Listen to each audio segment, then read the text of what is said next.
So now let's see how we can add in author name block inside of wordpress.com. So over here on the top, there's this author block, and below I'm going to click on the plus button and type in author and name right here. So now if I were to go ahead and add in author name, instead of the whole block with the icon and so forth, it simply brings in the author name, as you can see right here. And that is it. You can go ahead and align it however you like right here.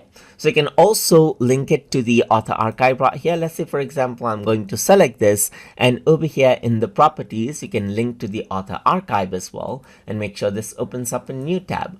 Around over here on the right hand side, you can go ahead and change around the text color, change around the background color as you wish as well, and change around the size of the text as well.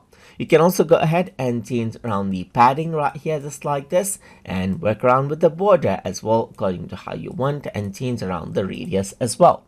And that is how you can simply bring in the author block, as you can see. If I were to go around onto preview, this is how it shows up, and then that is how it links to the author in the new tab as well. So that is how you can go ahead and work around with the author name block inside of wordpress.com. So I hope you guys learned something as always. And as always, please like, comment, share, and subscribe.